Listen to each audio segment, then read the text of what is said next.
The latest Galaxy S27 Pro and S27 Ultra leaks are getting pretty interesting. Not because of the upgrades themselves, but because of how Samsung is dividing them between the two phones. The Pro is supposed to sit below the Ultra, yet these leaks suggest it's getting enough premium features to make the Ultra feel a little less unique. Here's why. Traditionally, Samsung trims the battery when it comes to its smaller flagship models. But this time, the Galaxy S27 Pro is rumored to pack a 5,000 mAh battery. Meanwhile, the S27 Ultra is finally expected to move beyond the 5,000 mAh mark after years of staying around that size. So while the Ultra may still have the bigger battery overall, the gap between the two phones is becoming much smaller. And because the Pro has a more compact display, it could actually deliver similar or even better real-world battery life. Don't get me wrong, the Ultra's battery upgrade is definitely welcome. It's something people have been waiting for. It's just ironic that as soon as Samsung improves it, the Pro ends up close enough to steal some of the attention. Either way, battery life looks promising across the entire lineup this year. The camera setup is where things get even more interesting. Both phones are expected to share many of the same core camera components. The biggest difference comes down to the telephoto lens. The S27 Pro is rumored to feature a dedicated 3.5x telephoto camera, while the Ultra keeps its 5x periscope lens for long distance zoom. Honestly, most people spend far more time shooting around the 3x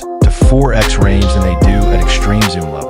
So Samsung's decision actually makes a lot of sense for everyday photography. Here's the surprising part. On the Ultra, everything between 1x and 5x relies on cropping from the main sensor until the dedicated 5x lens takes over. The Pro, however, gets a true 3.5x optical telephoto camera, which is also rumored to be an upgrade over the 3x lens found on the previous Ultra model. That means around the 3.5x range, the more affordable Pro could actually produce sharper zoom shots than the Ultra. The Ultra still has the advantage when you zoom much farther in, but for the range most people use every day, the Pro might actually come out ahead. Overall, Samsung's camera upgrades are looking much stronger this year, and it doesn't stop there. Reports also suggest the S27 Pro will receive a display that's very close to what the Ultra offers. When you look at everything together, the Pro starts feeling like an Ultra without the S Pen, while possibly offering a more practical camera setup for everyday users. That's where Samsung may have created a challenge for itself. The Ultra will still appeal to power users, but for the average buyer, the Pro could easily become the better value. The Galaxy S25 lineup already showed that many customers prefer a smaller flagship, so the S27 Pro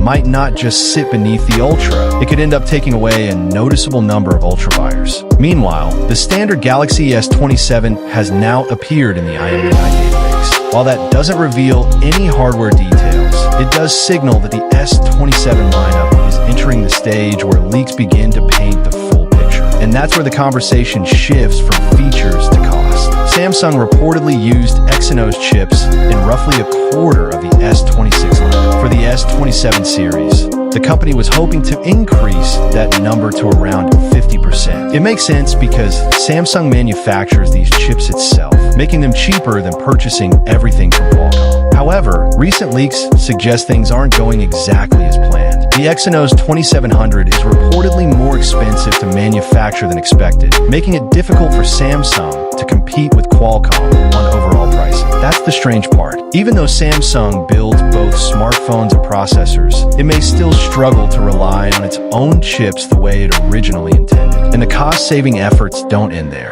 Samsung is also rumored to be considering BOE display panels for some versions of the Galaxy S27. BOE already supplies screens for many smartphones, so this isn't automatically a negative move. But Samsung's flagship Galaxy phones have traditionally relied on Samsung-made displays, making this a noticeable change. When you combine that with the processor situation, it becomes pretty clear that Samsung is looking for ways to reduce production costs wherever possible. And finally, if you're interested in Samsung's next foldable, the Galaxy Z Fold 8 is also rumored to be getting a huge list of upgrades. Thanks for so much watching, guys. See you next time.